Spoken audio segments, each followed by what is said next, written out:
Selamat sore. Recording in progress. Ada beberapa tata tertib sedikit. Panitia akan unmute semua, unmute all pertama. Lalu kedua, semua yang hadir mohon merename dengan nama lingkungan, lalu wilayah, langsung sebut saja wilayah berapa dan nama. Kalau tidak bisa merename atau boleh juga ditambahkan di chatting. Di chat tolong ditulis absennya dengan menyebutkan nama lingkungan, wilayah, dan nama ya. Terima kasih. Segera kita akan mulai. Sebentar saya unmute all.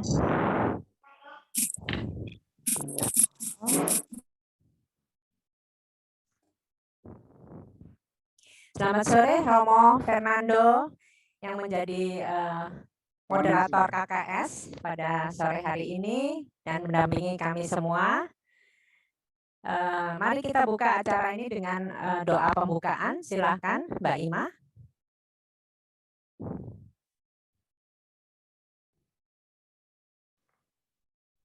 Selamat sore, Romo Fernando, Frater, Suster, Bapak Ibu sekalian terkasih dalam Kristus. Mari kita awali pertemuan sore ini dengan doa pembuka. Dalam nama Bapa dan Putra dan Roh Kudus. Amin. Selamat sore Allah Bapa yang bertata dalam kerajaan surga. Terima kasih atas segala berkat penyertaan-Mu dalam kehidupan kami.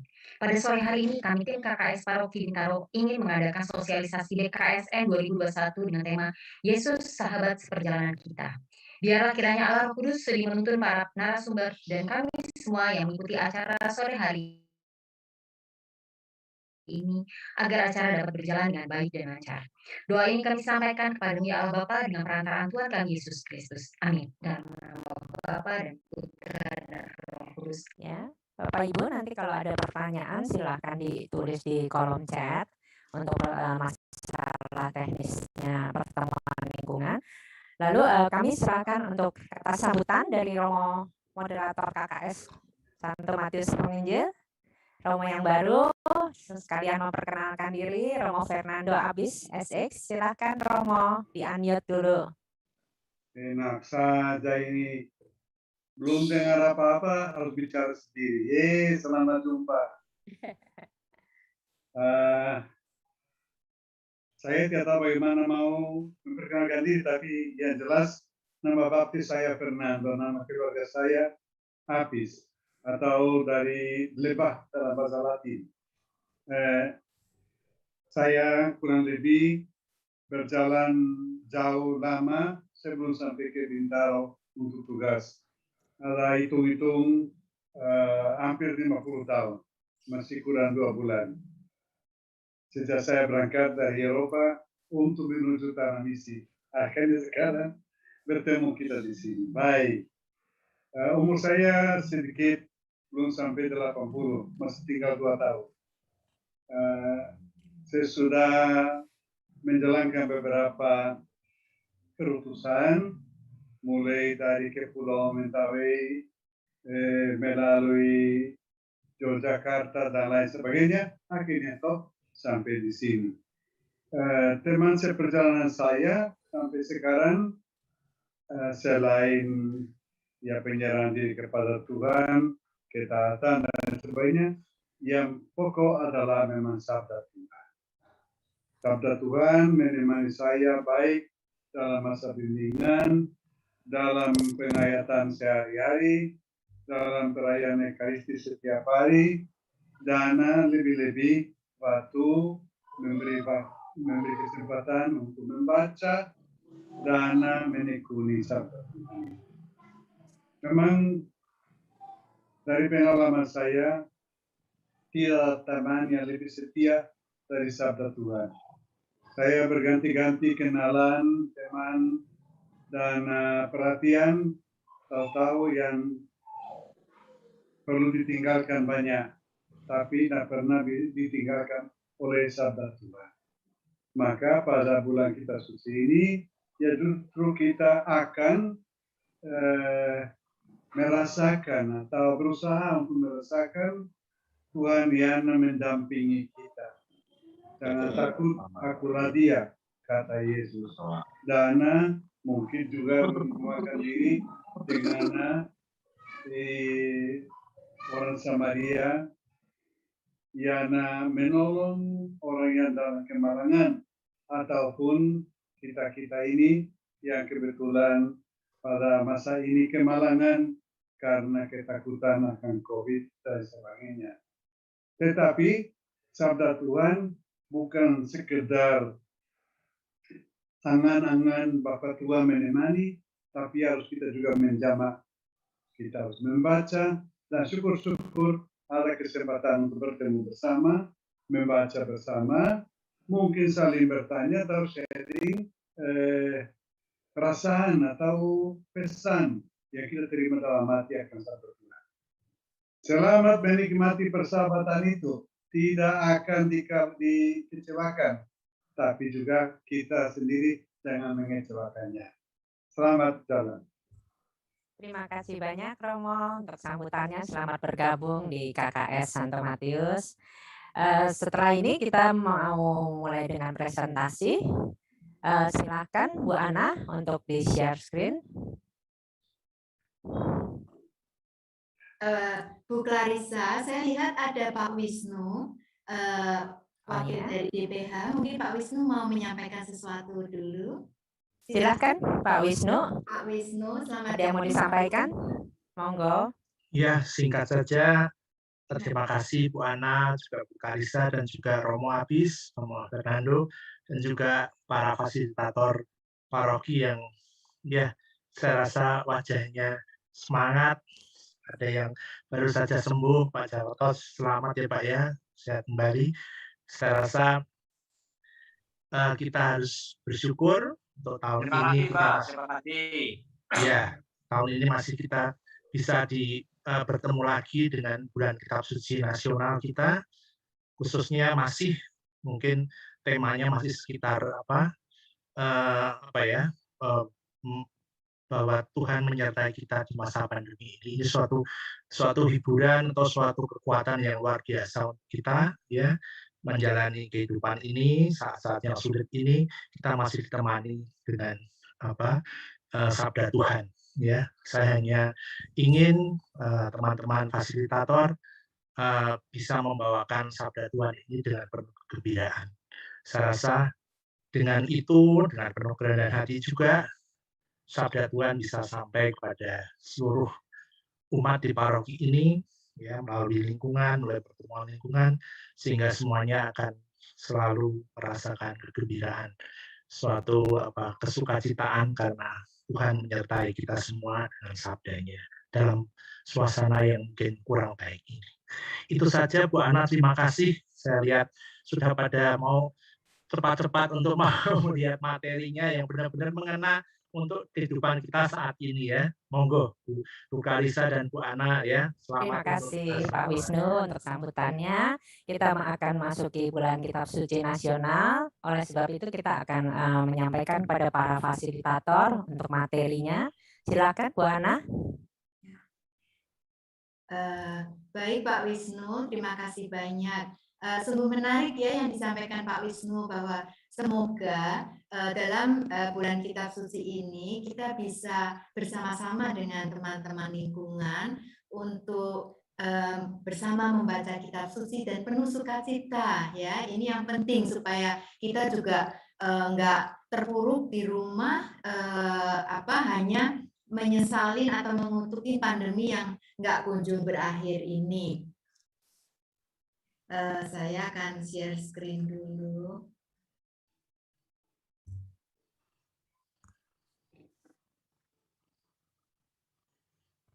Nah, seperti yang tadi dikatakan oleh Pak Wisnu, tema besar kita adalah, sudah disinggung oleh Pak Wisnu, Yesus sahabat seperjalanan kita.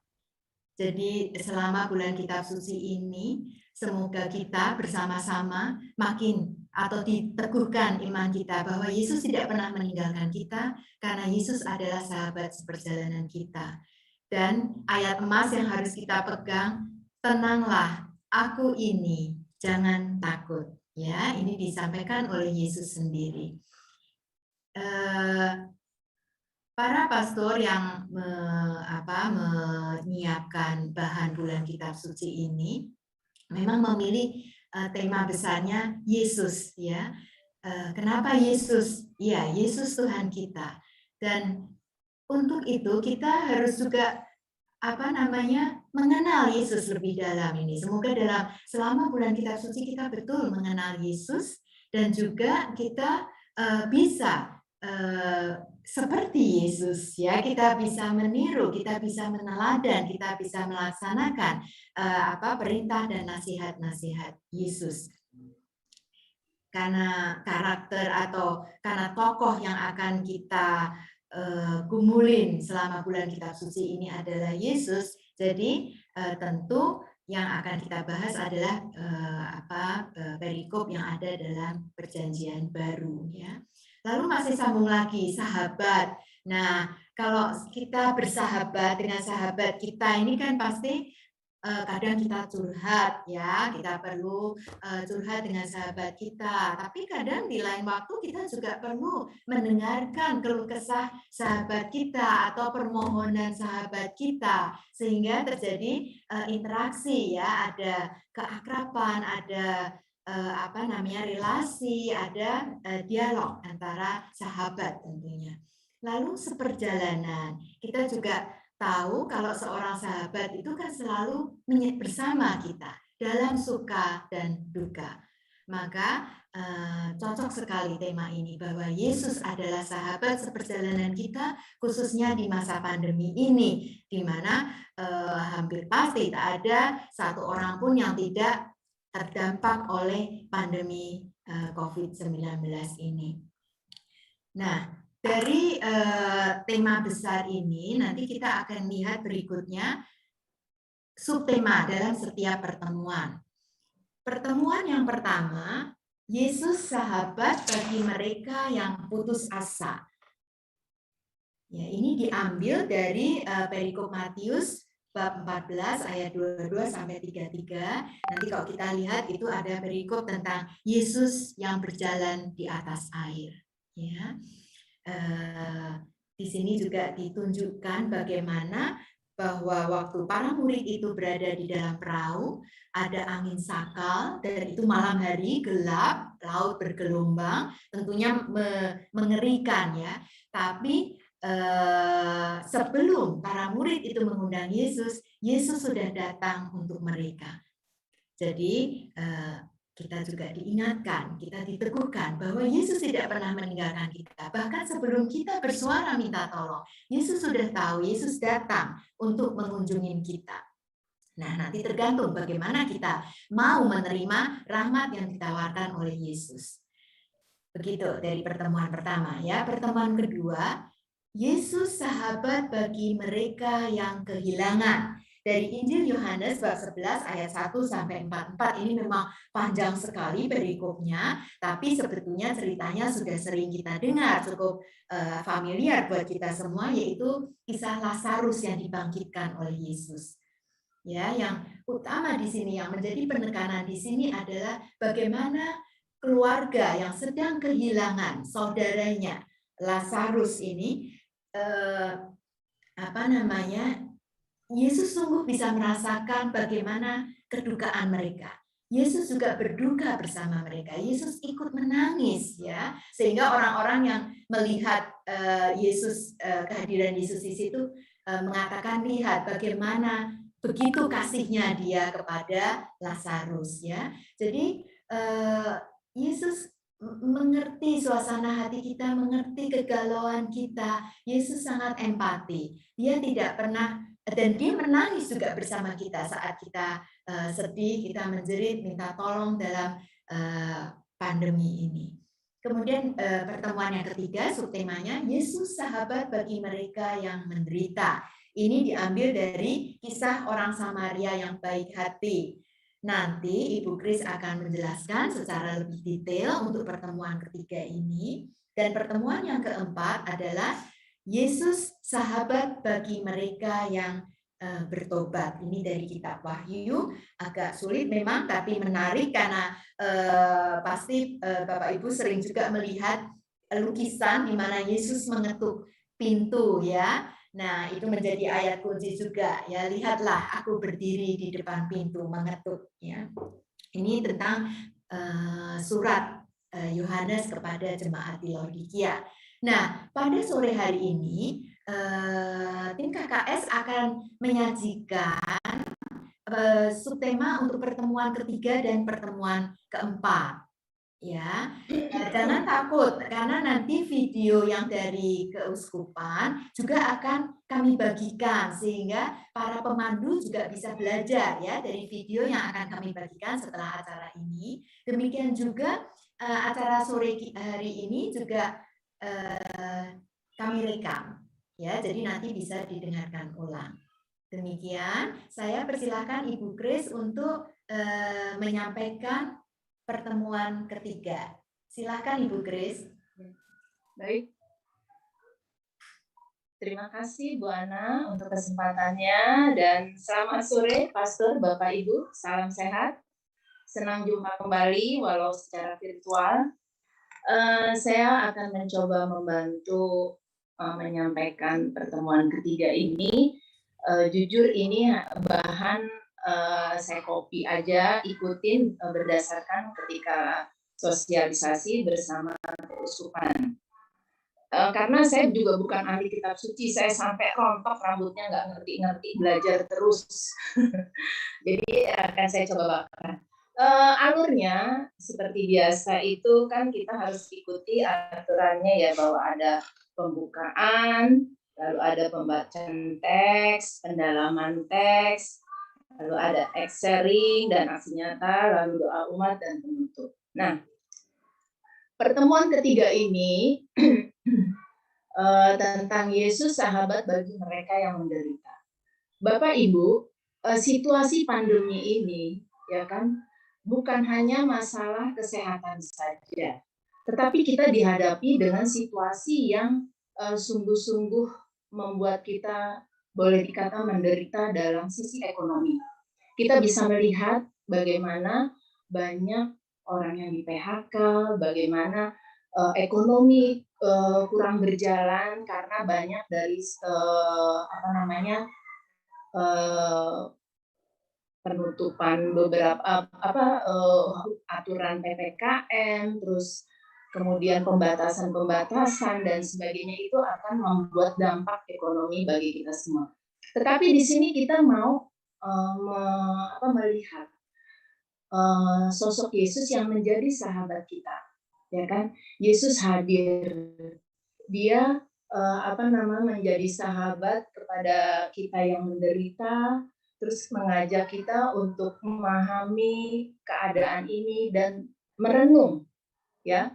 Ketika kita merenung dalam bacaan kitab suci yang diambil di Lukas itu, di mana orang Samaria itu tergerak hatinya untuk membantu sesama yang tidak peduli dari latar belakangnya. Baik. Sekarang kalau kita ambil dari bacaan yang dari Lukas 10 ayat 25 sampai 37, kita itu akan belum Bu, masih teologi. Kita akan ambil dari sisi teologi Injil Lukas, yaitu Allah yang menolong dan memperhatikan orang yang menderita. Allah yang menolong, yang memberi perhatian khusus pada orang-orang yang menderita, yang dipandang rendah dan miskin, lalu pemungut cukai dan orang berdosa, terus kemudian juga tentang prasangka buruk pada orang Samaria, lalu Yesus mematakan itu ketika dalam cerita 10 orang kusta, hanya orang Samaria yang mengucapkan terima kasih. Nah, ini khusus, Injil Lukas ini khusus tentang orang-orang yang menderita dan belas kasih Allah. Ya, lanjut dulu. Terima kasih. Nah, dari perikop ini, dari Lukas 10 ayat 25 sampai 31, kita bagi menjadi 2 bagian. Bagian pertama itu berisi tentang jawaban atas pertanyaan ketika orang ahli Taurat bertanya kepada Yesus, apa yang harus aku perbuat untuk memperoleh hidup kekal. Ya, di sini nanti tokohnya adalah Yesus dan ahli Taurat. Kemudian Kemudian Yesus menjawab pertanyaan itu dengan pengajaran. Dia menanggapi pertanyaan dengan pertanyaan, lalu mengajak lawan bicaranya agar berpartisipasi aktif untuk berpikir dan menemukan jawabannya sendiri. Kemudian di bagian kedua, jawaban atas pertanyaan dari ahli Taurat itu juga, siapakah sesamaku manusia? Nah, di sini tokohnya adalah orang yang dirampok. Kita nggak tahu itu apakah orang Yahudi atau siapa. Lalu staf baik Allah, yaitu imam dan orang Lewi, dan juga orang Samaria yang baik hati tadi. Ya, lanjut. Nah, kalau kita buka dalam Lukas 10 ayat 25, di situ dikatakan, pada suatu hari berdirilah seorang ahli Taurat untuk mencobai Yesus, katanya, Guru, apa yang harus kuperbuat untuk memperoleh hidup yang kekal? Nah, hidup kekal, kalau menurut ajaran yang diketahui oleh sebetulnya orang-orang ahli Taurat ini sudah mengetahui apa sih itu hidup yang kekal. Yang mereka yakini yaitu keselamatan. Keselamatan itu juga situasi pada zaman waktu itu, kehidupan kekal dan suasana damai di mana mereka hidup di tanah yang sudah dijanjikan oleh Allah. Tetapi orang-orang Farisi yang ahli Taurat ini sengaja bertanya kepada Yesus. Kemudian, lanjut, Yesus menjawab dengan menanyakan lagi kepada ahli Taurat itu, apa yang tertulis dalam hukum Taurat? Apa yang kau baca di sana? Lalu kata ahli Taurat itu, mereka sudah tahu bahwa hukum Taurat itu adalah kasihilah sesamamu manusia seperti mengasihi dirimu sendiri. Lanjut, Bu Clara. Teks selanjutnya. Ya, next.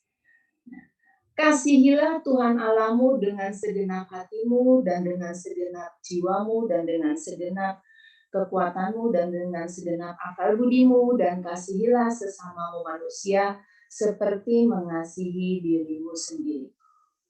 Yesus juga menegaskan, seperti yang tadi, orang yang akan memperoleh hidup kekal itu melaksanakan perintah yang tertulis dalam hukum Taurat tadi. Nah, kemudian dari ayat itu kembali si ahli Taurat itu bertanya, lalu siapa sesamaku? Nah, sesama kalau kita lihat dalam Perjanjian Lama, sebetulnya ahli Taurat ini karena sudah tahu ya, tetapi mencobai, situ sudah dikatakan sesama itu adalah orang Israel yang diperlakukan baik, benar, dan manusiawi. Dikatakan juga dalam Imamat 19 ayat 34, orang asing yang tinggal padamu harus sama bagimu seperti orang Israel. Kasihilah seperti dirimu sendiri. Di dalam Bilangan juga dikatakan, orang Israel itu setara dengan orang asing di hadapan hukum Taurat. Di dalam Keluaran juga ditegaskan, orang asing jangan kau tekan, sebab kamu pun orang asing di tanah Mesir. Mengasihi orang asing adalah kewajiban dan ungkapan kasih. Nah, di sini penekanannya bahwa orang asing itu harus dihargai seperti mereka sendiri, ya. Tidak memandang. Tetapi ahli Taurat ini masih bertanya lagi. Kemudian Yesus menyampaikan ceritanya, jawabannya dalam bentuk perumpamaan.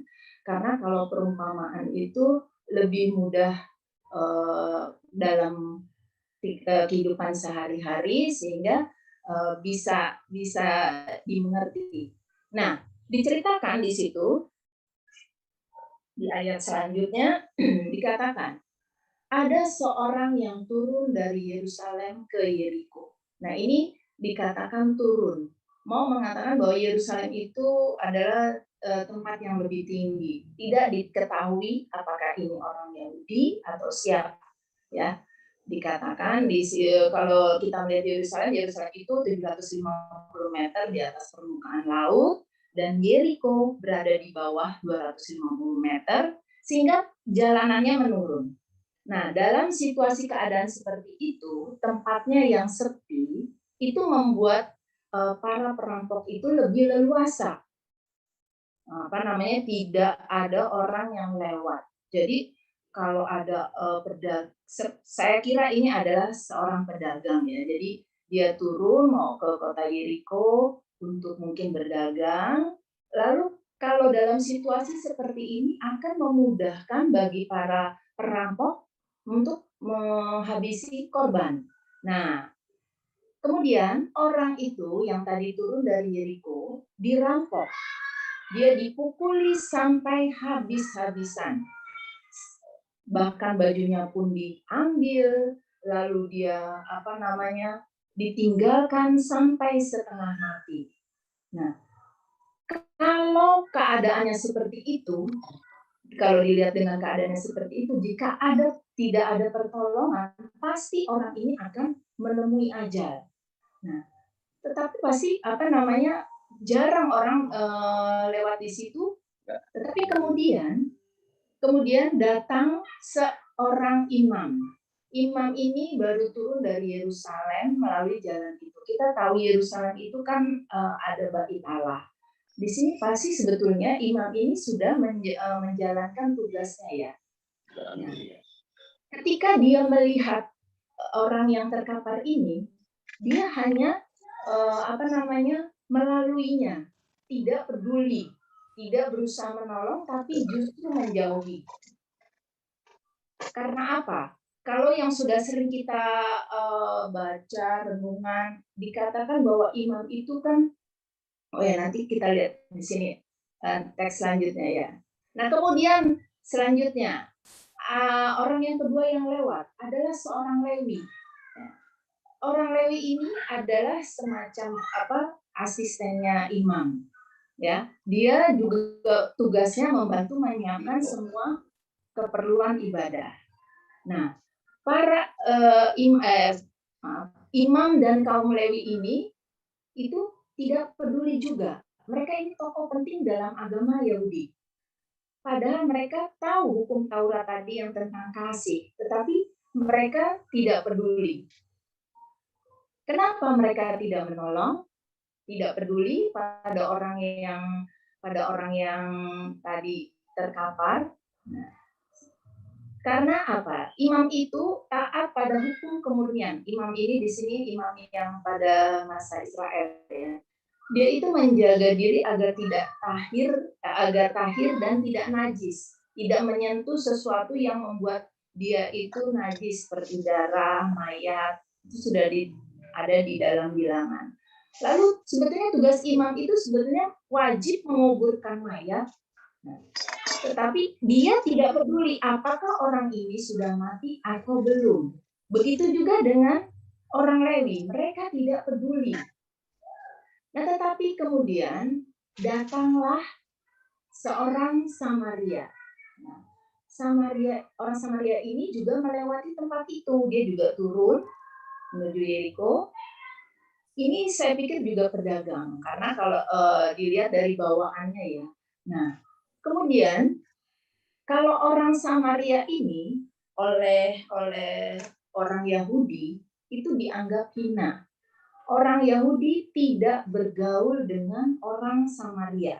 Kita lihat kalau dari latar belakangnya itu, kenapa orang Samaria dikucilkan, tidak sama orang Yahudi, itu karena dari sejarah bangsa Israel waktu di pembuangan pada tahun 722 sebelum Masehi, itu bangsa Asyur kan mengalahkan Yahudi, ya kan? Kemudian mengalahkan kerajaan Israel Utara. Nah, kemudian mereka dipindahkan ke pembuangan dan dimasukkan orang asing, sehingga terjadilah kawin campur. Nah, kemudian orang asing ini juga mengadakan penyembahan berhala kepada dewa-dewi. Jadi sejak itu orang itu dianggap rendah, tidak muti lagi baik secara fisik maupun secara spiritual. Itu latar belakang kenapa orang Samaria itu dimusuhi dan tidak bergaul dengan orang Samaria. Orang Yahudi tidak bergaul dengan orang Samaria. Nah, maka orang Yahudi itu menganggap dirinya lebih tinggi daripada orang Samaria. Nah, tetapi apa yang membedakan orang Samaria ini dengan orang Yahudi? Yang membedakan adalah belas kasihannya. Tadi dikatakan, belum ya. Dikatakan di ayat 33, ketika ia melihat.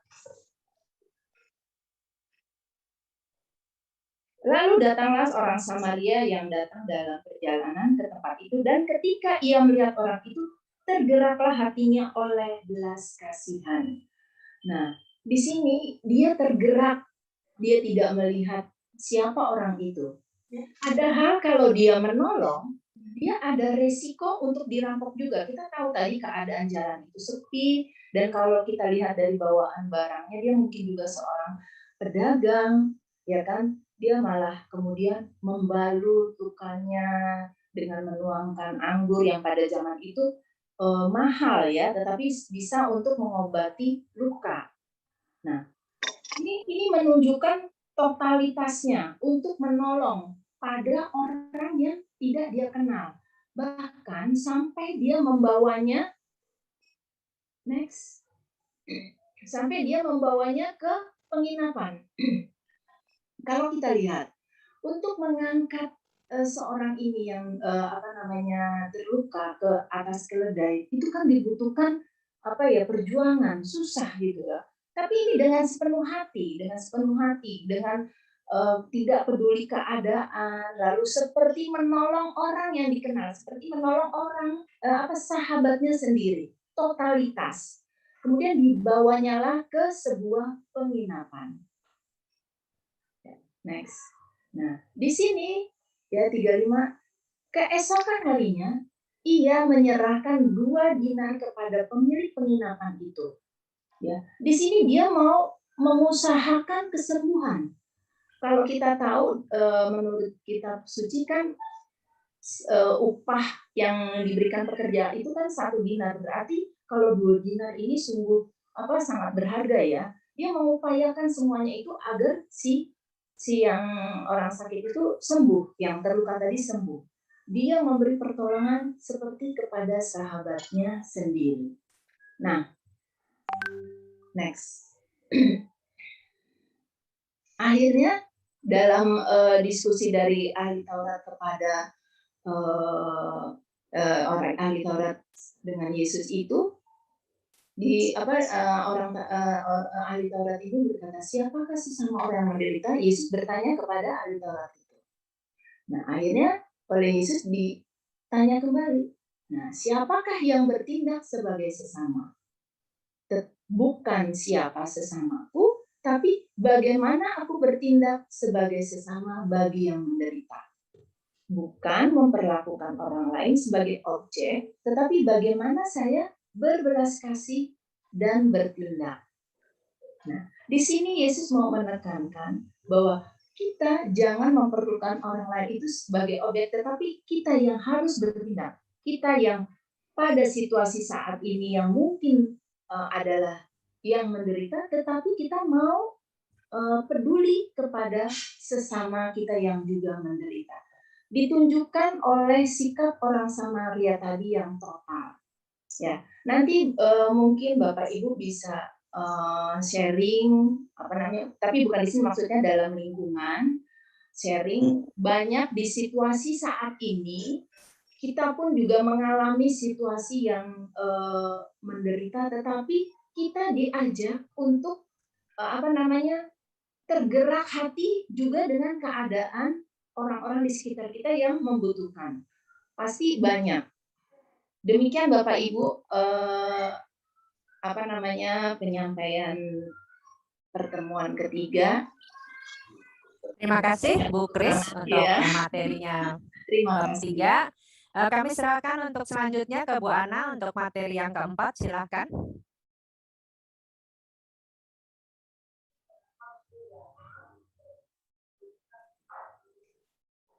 Baik Bu Clarissa, terima kasih. Terima kasih Bu Kris. Jadi teman-teman fasilitator, tadi yang ditampilkan oleh Ibu Kris penyampaian ya. Jadi sebetulnya saat bulan kitab suci ini kita bukan hanya merenungkan perikop tertentu dalam kitab suci, tapi kita juga sedikit mau belajar tentang kitab suci itu sendiri. Tadi bagus sekali disampaikan oleh Bu Kris, misalnya latar belakang teologi Injil Lukas, ya, lalu juga menghadirkan suasana di zaman itu, bagaimana situasi kota Yerusalem Yeriko, orang-orang di zaman Yesus. Nah, nanti Ibu Bapak fasilitator juga bisa menyampaikan seperti itu di pertemuan lingkungan ya, supaya terus nanti baru menyampaikan meminta mereka untuk sharing dan sebagainya. Oke, nah sekarang ini contoh yang sedikit berbeda ya untuk pertemuan keempat. Ya, pertemuan keempat saya tawarkan ini sesuatu yang untuk membantu. Mungkin kan di pertemuan lingkungan itu kadang fasilitator merasa, umat lingkungan ini lebih ilmu kitab sucinya lebih hebat dari saya. Misalnya, jangan sampai umat fasilitator itu merasa, wah saya nggak mampu karena umat lingkungan saya lebih pandai, misalnya begitu ya. Jangan sampai begitu, karena fasilitator itu tugasnya untuk memandu, tidak untuk menguasai pertemuan lingkungan ya. Oke, kita sekarang coba ya, ini yang saya tawarkan, mungkin bisa juga dipakai di lingkungan. Pertemuan keempat, Yesus sahabat bagi mereka yang bertobat, diambil dari kitab Wahyu bab 3 ayat 14 sampai 21. Ada satu kata kunci yang bisa kita bawa pulang nih ya.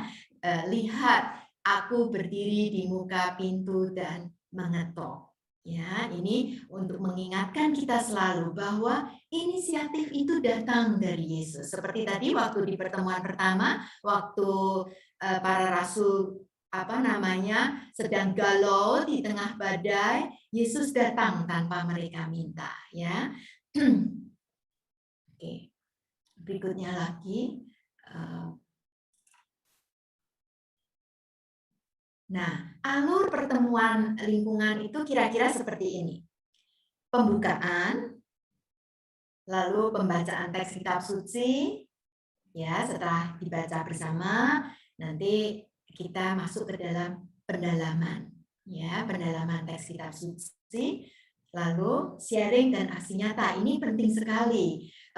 Ini bedanya pertemuan lingkungan dengan mendengarkan satu homili atau satu renungan kitab suci ya di YouTube atau bagaimana. Karena dalam pertemuan lingkungan kita bisa saling berbagi, ya, saling meneguhkan. Mungkin ada teman yang sedang krisis iman, ada teman yang punya pengalaman iman yang indah. Nah, disitulah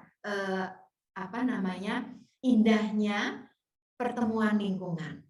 Ya, yang tadi Pak Wisnu katakan ada sukacita di situ karena kita bisa saling melengkapi, saling membantu. Nanti kemudian diakhiri dengan doa umat, bagaimana rencana-rencana kita mohon bantuan Tuhan ya dalam doa, kita satukan dalam doa umat dan kemudian penutup. Nah, kira-kira begitu alurnya ya. Sekarang kita lihat yang pertama. Lagu pembuka, tanda salib. Nah, nanti pengantar fasilitator bisa mengantar. Seperti untuk pertemuan keempat ini, kita bisa katakan bahwa pertemuan keempat, pertemuan terakhir ini, kita diajak untuk mendalami, merenungkan, dan mencari pesan dari perikop dalam kitab Wahyu.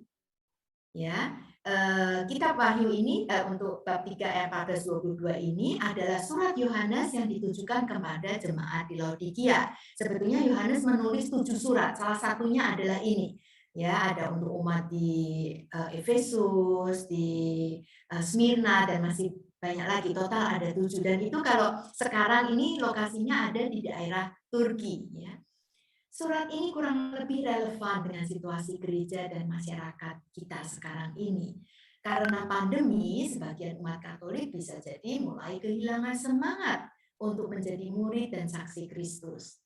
Demikian pula dengan jemaat Laodikia dalam kitab Wahyu itu. Mereka tergoda untuk menjalani kehidupan sebagai murid Kristus secara suam-suam kuku.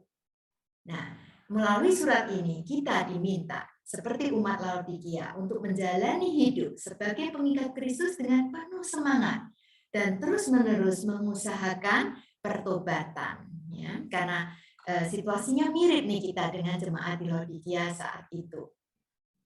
Lalu bisa dilanjutkan dengan doa pembukaan. Fasilitator atau pemandu bisa meminta salah satu umat untuk membacakan doa pembukaan. Ya, kemudian pembacaan. Nah, karena kitab Wahyu ini agak susah. Kalau tadi kan cerita tentang orang Samaria yang baik hati sering kita dengar, maka baik juga kalau sekarang ini kita bersama-sama membaca dari kitab Wahyu bab 3 ayat 14 sampai 22. Teman saya Pak Albert dan Bu Santi akan membantu untuk membacakannya. Silakan. Bacaan diambil dari Kitab Wahyu bab 3 ayat 14 sampai dengan 22. Dan tuliskanlah kepada malaikat jemaat di Laodikia.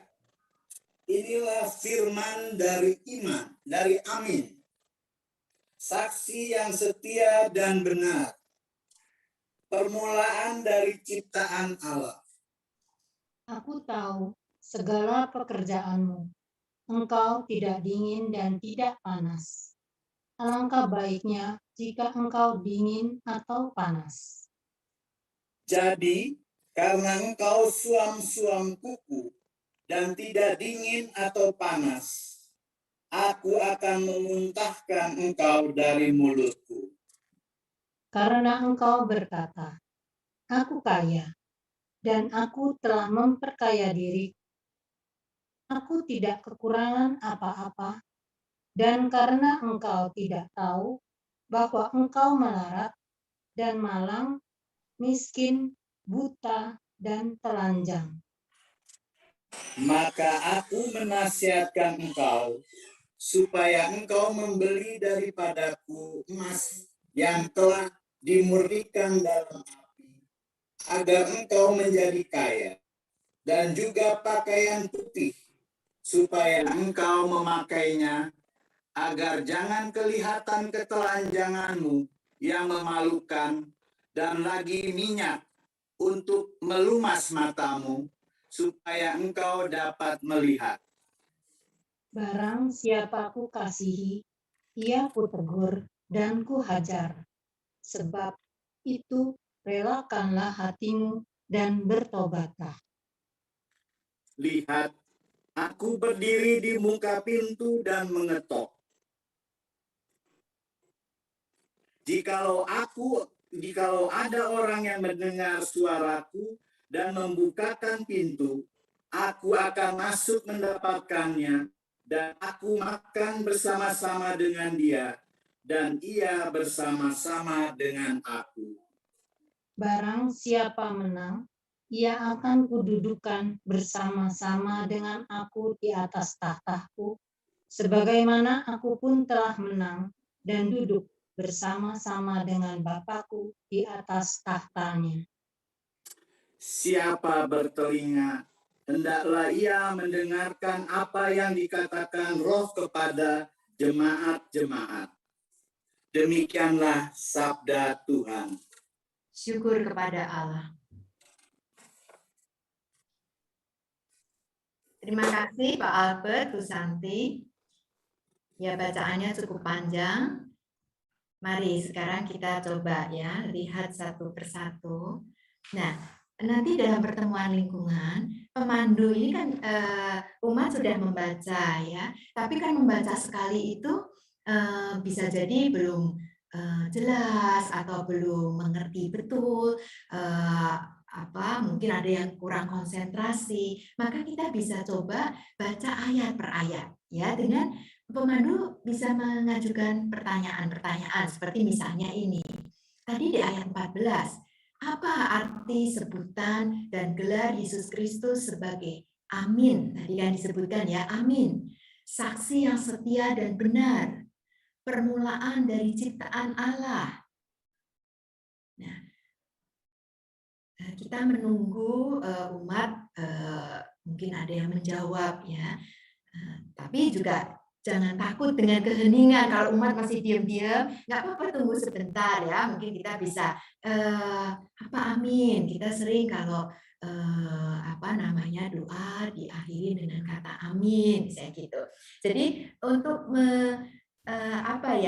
membangun suasana bahwa pertemuan atau pertemuan kitab suci atau pendalaman iman ini adalah milik umat bersama. Kita bersama-sama belajar ya. Nanti dari jawaban-jawaban itu pemandu bisa merangkum atau menambahkan, tapi tentunya pemandu harus belajar dulu ya. Dan sebetulnya semuanya ada. Ini yang saya tulis juga ada di buku kita, di buku e-book ya. Nanti bukunya juga akan dibagi kepada fasilitator. Misalnya kita bisa katakan, amin itu dalam bahasa Ibrani punya banyak arti. Kuat, stabil, setia, benar, pantas dipercaya. Ya. Dalam kitab Yesaya 65 ayat 16 tertulis Allah yang setia atau disebut juga Allah yang amin. Ya, karena amin artinya setia. Doa juga selalu diakhiri dengan kata amin yang berfungsi sebagai seruan bahwa apa yang diungkapkan adalah sungguh-sungguh jujur dan benar. Yesus menyebut dirinya amin. Artinya Yesus menegaskan dirinya sebagai afirmasi dari kebenaran Allah. Kalau dalam Injil Yohanes, penulis Injil ini mencatat penggunaan kata amin oleh Yesus sebanyak 25 kali yang diterjemahkan sesungguhnya. Lalu amin juga berhubungan dengan gagasan finalitas atau kepenuhan. Kristus adalah akhir, finalitas, dan kepastian atau kepenuhan segala sesuatu. Jadi kalau kita sudah punya Kristus, kita tidak cari-cari yang lain-lainnya lagi, karena ini adalah kepenuhan kita semua. Kristus adalah kepenuhan kita semua. Nah, kita bisa lanjutkan lagi. Lalu apa itu saksi yang setia dan benar? Ya, Yesus akan menelanjangi segenap kepalsuan dalam diri manusia. Kita tidak bisa berbohong ya. Yesus melihat segenap kepalsuan kita. Jemaat harus berani introspeksi secara jujur, memperlihatkan keinginan yang serius dan tulus untuk perubahan hidup. Lalu apa? Permulaan dari ciptaan Allah. Ini masih ada di ayat 14 ya. Yesus adalah sumber dari segala ciptaan. Ia berkuasa atas segala ciptaan. Di awal kitab Wahyu tertulis, Aku adalah Alfa dan Omega, firman Tuhan Allah yang ada dan yang sudah ada dan yang akan datang yang maha kuasa. Bukan hanya di awal kitab Wahyu, tapi di akhir kitab Wahyu tertulis lagi, Aku adalah Alfa dan Omega, yang pertama dan yang terkemudian, yang awal dan yang akhir. Jadi tiga gelar, tiga sebutan ini sungguh untuk memperlihatkan posisi Yesus, bahwa Yesus berdaulat, berkuasa dan abadi. Ya, sekaligus juga untuk menambah keseriusan teguran Yesus kepada jemaat di Laodikia. Ini kan Yesus sendiri yang menyuruh malaikat untuk menuliskan ini ya. Kalau di kitab tadi kita baca. Oke. Lalu setelah dari ayat 14 kita lanjut lagi ke ayat 15 sampai 16. Apa yang dicela oleh Yesus dari jemaat di Laodikia? Mungkin umat tahu, oh itu sifatnya yang suam-suam kuku. Apa artinya suam-suam kuku? Nggak panas, nggak dingin ya. Kita tahu kan bahwa sebetulnya kitab Wahyu ini kan ditulis dengan gaya sastra apokaliptik yang bahasa simbol gitu. Ini juga suam-suam kuku ini simbol karena sebetulnya kota-kota terdekat di Laodikia itu misalnya Hierapolis itu di situ ada sumber air panas. Ya, ini kan enak sekali untuk mandi ya. Orang yang capek sekali mandi air panas menjadi nyaman, menjadi segar. Atau tetangganya Kolose, di Kolose ini ada sumber air dingin, enak sekali untuk minum. Nah, sedangkan Laodikia sumber airnya itu berjarak 10 kilometer di sebelah selatan kota. Sehingga pada saat dia sampai di pusat kota, sudah nggak enak lagi, sudah dingin enggak, panas enggak. Jadi ya itu yang suam-suam kuku itu. Nah, air yang seperti ini seperti mau dimuntahkan saja karena nggak enak ya, nggak enak untuk mandi, nggak segar untuk minum gitu. Jadi ini hanya simbolis saja ya, suam-suam kuku. Karena apa? Karena yang diinginkan kita itu punya sifat yang panas, sepanas semangat yang bernyala-nyala untuk mempraktikkan hidup Kristiani. Atau kita dingin, kita membawa makna kesegaran, memuaskan dahaga orang. Nah, itulah cara hidup Kristiani harus mampu menyegarkan jiwa ya. Nah, fasilitator atau pemandu bisa menjelaskan seperti ini. Jadi bukan hanya sekedar suam-suam kuku, tidak panas, tidak dingin. Jadi apa artinya? Oh, ternyata ada sejarahnya ya. Umat Laodikia zaman dulu mereka keadaannya seperti ini. Meskipun sebetulnya Laodikia itu kalau kita baca sejarahnya, dia adalah daerah yang kaya seperti Jakarta sekarang, termasuk metropolitan di daerah Laodikia itu ya, kaya dia. Nah, jadi dua kualitas itu panas atau dingin ini tidak dimiliki oleh jemaat Laodikia. Mereka tidak hidup secara total dan disiplin sebagai pengikut Kristus. Nah, mungkin kita tanya, kenapa mereka, apa yang membuat jemaat Laodikia bermentalitas suam-suam kuku itu tadi? Kita perlu tahu dulu mentalitas suam-suam kuku itu apa ya tadi ya, nggak panas, nggak dingin, nggak semangat, nggak menyegarkan. Mereka masa bodoh, apatis, ya, merasa nggak butuh Allah, mampu mencukupi diri sendiri. Mereka meninggalkan Allah ya. Karena apa? Karena mereka merasa dengan harta dan kekayaan hidupnya itu pasti terjamin. Ya. Mereka menggantungkan dirinya pada sesuatu yang fana. Ya, sedangkan Kristus melihat bahwa secara rohani sungguh kasihan mereka ini melarat, malang, miskin, buta, telanjang bahkan, ya. Ya, sayangnya pada saat itu yaitu jemaat Laodikia mereka bergelimang harta, ya, modern mereka, sayangnya mereka terfokus pada materi, pada harta kekayaan itu. Mereka merupakan kehidupan rohaninya. Nah, itu situasi jemaat Laodikia. Lalu di ayat 18 sampai 19, Yesus menasihatkan apa? Apa nasihat Yesus bagi jemaat di Laodikia? Nanti umat bisa baca ya, di situ dikatakan bahwa Yesus mengatakan membeli dari Tuhan emas yang telah dimurnikan dalam api. Ya, membeli dari Tuhan itu jelas tidak mungkin ya, tidak ada perbuatan baik atau segala upaya kita untuk mendapatkan kasih Tuhan. Kita sudah dikasihi Tuhan sebelum kita mampu ya, karena ini rahmat yang gratis. Ya, jadi ini ada rahmat, kita akan mendapatkan secara gratis. Sedangkan emas itu simbol dari warisan surgawi yang hanya bisa dimiliki kalau kita mempunyai iman akan Kristus. Jadi sekali lagi membeli dari Tuhan emas yang telah dimurnikan dalam api ini tidak mungkin kalau kita tidak beriman kepada Kristus. Lalu Yesus juga menasihatkan umat jemaat di Laodikia untuk mengenakan pakaian putih. Putih itu kita tahu melambangkan kemurnian, kesucian, kesederhanaan juga ya. Jadi jemaat akan dimurnikan oleh pengampunan dosa.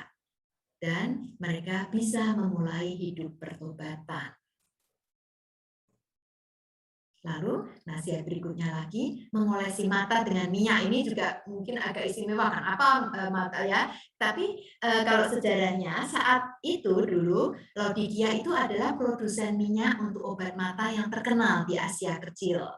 Ya, jadi pelumasan minyak di mata bisa dilihat sebagai proses penyembuhan spiritual dan pencerahan rohani yang disediakan Kristus dalam dunia yang dipenuhi kegelapan dan ketidakpedulian.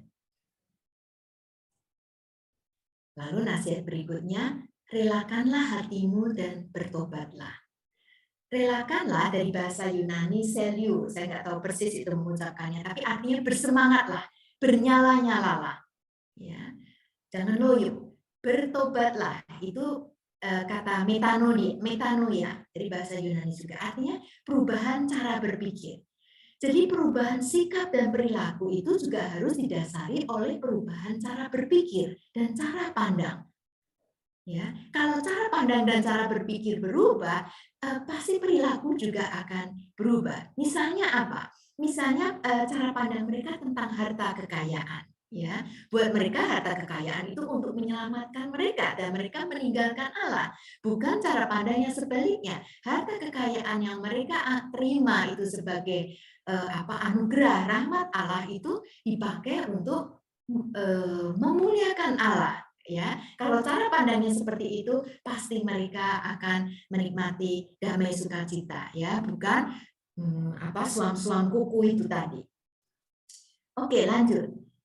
Lalu Yesus bukan hanya menasihati, Yesus juga menawarkan rahmat. Rahmat apa yang ditawarkan? Ini ada di ayat 20 sampai 22. Ya. Yesus mengatakan, "Lihat, aku berdiri di muka pintu dan mengetuk." Undangan penuh cinta dari Yesus, inisiatif dari Yesus. Apakah kita juga masih tidak mau memedulikan? Ya, kita sibuk sendiri, kita galau sendiri, kita lupa membuka pintu untuk Yesus masuk ke dalam. Karena apa yang dijanjikan? Kalau kita membuka pintu, Yesus pasti akan masuk karena dia sudah menunggu lama di luar, ya. Yesus akan masuk dan makan bersama kita. Makan itu kan kita akan makan bersama itu biasanya dengan siapa? Pasti dengan saudara, keluarga, ada relasi yang akrab, ya. Ada persaudaraan, ada sukacita. Ya, maka marilah ini sangat relevan dengan kondisi kita sekarang ini, ya. Kita galau sendiri.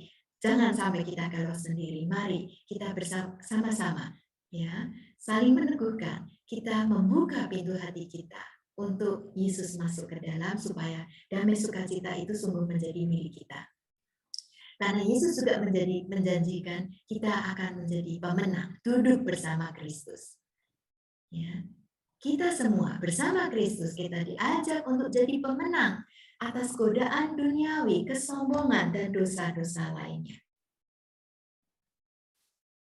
Dan pesan yang terakhir dari kitab Wahyu ini, siapa bertelinga hendaklah ia mendengar.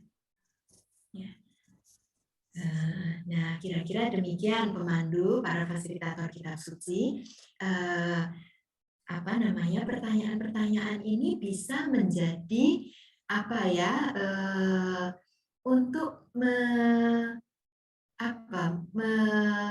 supaya mengajak, ya, umat lingkungan yang datang meskipun secara online, ya, ikut terlibat, ya. Kita juga menghargai umat lingkungan yang datang itu kan tidak datang dengan pengetahuan yang nol, mereka juga punya rahmat Tuhan, ya, mereka juga pasti sering membaca kitab suci mudah-mudahan dan mereka punya sesuatu yang bisa mereka bagikan kepada teman-teman di lingkungannya.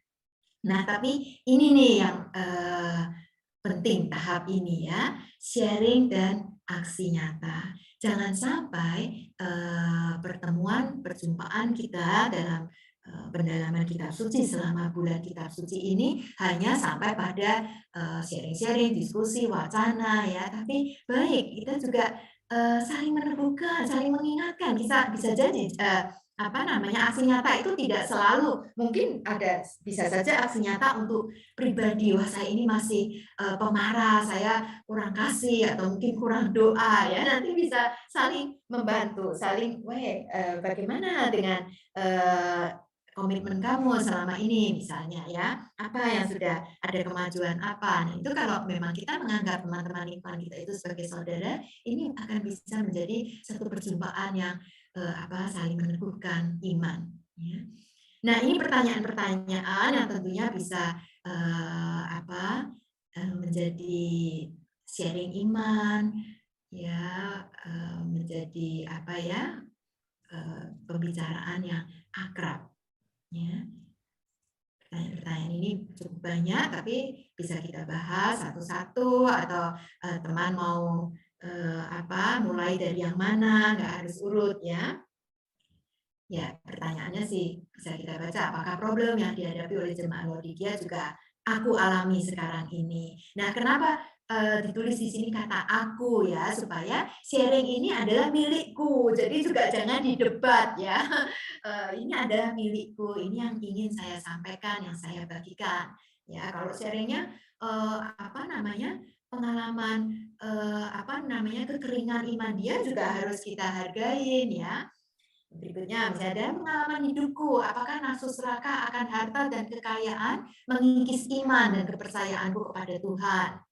Ya, beri kesempatan pada teman-teman untuk sharing. Sejauh mana harta dan kekayaanku dapat berfungsi secara positif untuk mengembangkan hidup menggereja? Selama masa krisis karena pandemi COVID ini, apakah aku mengalami kemunduran dalam hidup rohani sehingga terjangkit virus suam-suam kuku? Apakah aksi nyata yang akan aku lakukan selama 1 minggu ke depan agar virus suam-suam kuku tidak menyebar dan melumpuhkan hidup rohaniku? Nah, ini betul nih, sungguh bisa menjadi aksi nyata ya, menjadi komitmen pribadi atau komitmen bersama.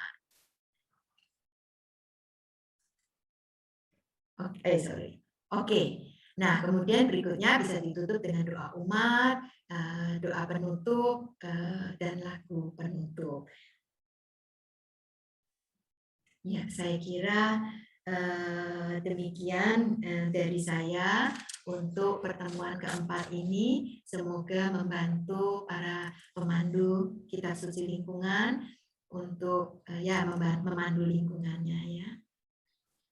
Nanti bahan-bahan ini juga akan kami bagikan setelah acara sosialisasi ini selesai. Terima kasih, saya kembalikan kepada Ibu Clarissa. Ya, terima kasih Bu Ana untuk presentasi dan Bu Kris. Jadi Bapak Ibu nanti materi akan dibagikan melalui BA Ketua Lingkungan per 4 sesi ini, dan juga bisa didengarkan rekaman YouTube-nya, nanti akan dibagikan per minggu. Untuk acara selanjutnya akan disampaikan oleh Bu Ana mengenai perlombaan-perlombaan yang akan diadakan di paroki. Silakan Bu Ana. Baik.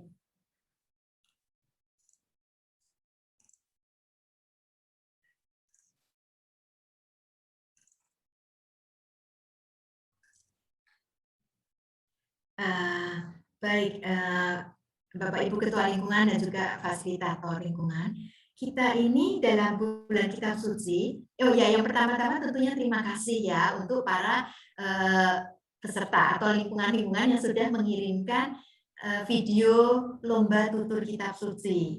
Ya, saya sebetulnya masih kurang ini dengan peserta remaja kan, remaja yang sampai 18 tahun masih ada deh. Tapi yang di atas 20 tahun, antara 20 tahun dan 30 tahun kemana ya? Kok nggak ada satu pun yang mengirim videonya. Mungkin saya bisa dibantu nih oleh para Ibu Bapak Ketua Lingkungan. Ini mungkin kalau 20-30 tahun apa? OMK, KKMK ya. Karena sebetulnya ini juga untuk menumbuhkan kecintaan kita pada sabda. Ya. Saya masih butuh bantuan, semoga teman-teman bisa membantu. Lalu lomba yang berikutnya ya. Lomba yang kedua ini adalah lomba video fasilitator kitab suci. Ya, nanti saya akan share juga ini. Jadi ini untuk seluruh fasilitator kitab suci, pemandu kitab suci di paroki kita ya. Nanti video berdurasi antara 15 sampai 20 menit berisi renungan kitab suci ya, bukan acara pertemuan lingkungan kita, bukan, tapi fasilitator membuat satu renungan kitab suci yang bahannya diambil dari salah satu perikop bulan kitab suci ini kan, tadi ada 4 subtema ya, pilihlah salah satu. Lalu nanti kirim link video ke emailnya Komsos Matius, matiusbintaro@gmail.com. Paling lambat 25 Agustus atau boleh deh katanya tim KKS akan menunggu sampai hari Sabtu 28 atau Minggu 29 Agustus karena kami memang harus seleksi juga untuk lomba ke jenjang keuskupan. Pemenang akan dikirim ke lomba tingkat keuskupan. Oke ya. Nah, berikutnya lagi masih ada lagi yaitu lomba foto pertemuan kerasulan kitab suci lingkungan. Nah, tapi ini tidak diadakan untuk tingkat paroki. Jadi ketentuan lombanya begini, lomba foto kerasulan kitab suci lingkungan diadakan bagi seluruh lingkungan-lingkungan di Keuskupan Agung Jakarta, ya, di semua paroki di KAJ. Foto nanti diposting di Instagram masing-masing. Kalau yang nggak punya Instagram pasti biasanya punyalah anak muda ya, cari OMK-nya. Lalu tag Instagram Romojo dengan hashtag ini ya, seperti ini ya, tanda pagar, lalu PL itu pertemuan lingkungan, -1 BKS KAJ 2021 untuk pertemuan pertama. Nah, nanti untuk pertemuan kedua, PL 2 BKS KAJ 2021 untuk pertemuan kedua, dan seterusnya. Nanti foto diberi, yang dikirim diberi caption, catatan singkat gitu ya, hasil refleksi dari setiap pertemuan. Waktu posting foto terakhir hari Minggu jam 10 malam. Jadi mungkin karena ada lingkungan yang pertemuannya Minggu sore misalnya ya. Jadi masih ditunggu sampai jam 10 malam. Setiap minggu karena kan ada 4 pertemuan kan ya. Juga mohon bantuan Bapak Ibu fasilitator lingkungan. Jangan kita ropel ya, misalnya dua pertemuan dijadiin satu, lebih karena bukan kejar setoran ya, tapi satu-satu dibahas karena tema-temanya semua sungguh meneguhkan kita. Nah, nanti hari Minggu kita kirim, nanti hari Senin keesokan harinya Romojo dan timnya akan mengumumkan pemenangnya. Ya. Oke, nanti poster ini akan saya kirim juga ke grup WA grup ketua lingkungan. Demikian Bu Clarissa. Ya, terima kasih. Nanti ini juga akan di-share melalui ketua lingkungan. Ada pertanyaan Bapak Ibu? Silakan di-unmute kalau ada pertanyaan mengenai lomba.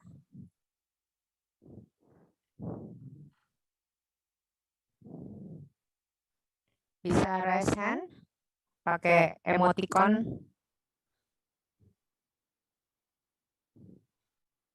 Atau di chat, melalui chat.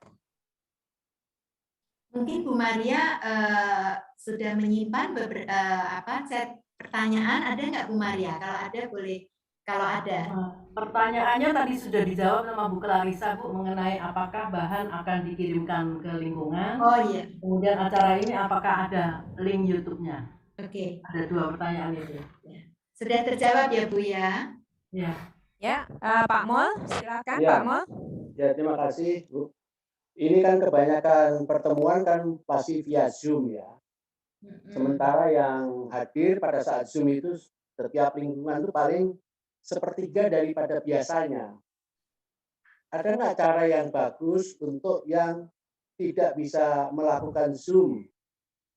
Karena keterbatasan macam-macam lah. Mungkin ada pertanyaan atau ada bacaan yang bisa dibacakan, mungkin hanya singkat saja supaya mereka juga ada komunikasi.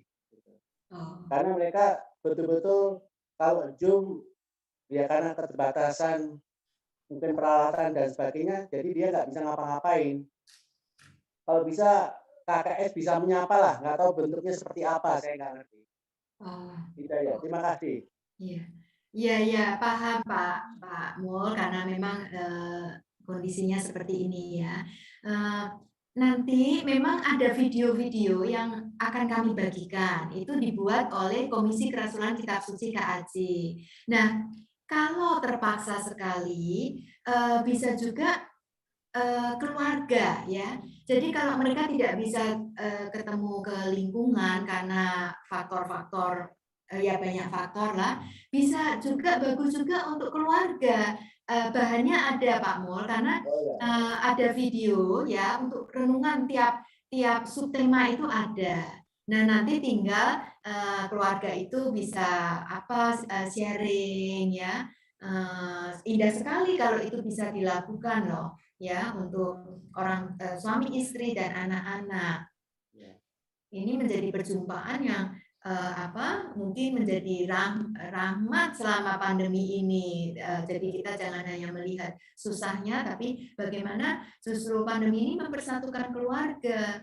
Dan khususnya sabda ya Pak Mulya, karena kan kita untuk ekaristi aja juga nggak bisa kan, nggak bisa sekarang ini malah nggak bisa sama sekali kan terima komuni. Dan sebagai gantinya juga sabda yang ini kan meneguhkan kita ya supaya kita tetap berrelasi dengan Allah lewat sabdanya. Seperti tadi yang saya bilang bahwa sahabat itu kan bukan hanya curhat, kita nggak cuma curhat terus Tuhan kapan berakhir, Tuhan bagaimana ini, saya udah bosan di rumah misalnya, tapi kita juga mendengarkan apa Tuhan mau punya tugas apa terhadap saya, Tuhan mau meneguhkan apa untuk saya misalnya. Terima kasih ya Pak Mor pertanyaannya. Jadi nanti akan kami bagikan. Cuma jangan sampai video yang kami bagikan itu menjadi semacam oke, aku udah nggak butuh teman lingkungan lagi, aku baca aja sendiri ya. Jangan ya. Kalau memang karena kendala ya silakan, tapi jangan dipakai alasan udah komplit, udah ada, aku belajar sendiri kan, bukan itu maksudnya ya. Bulan Kitab Suci kan dimaksudkan kita sebagai umat lingkungan belajar bersama-sama dan saling meneguhkan. Terima kasih. Ada lagi pertanyaan, Bapak Ibu?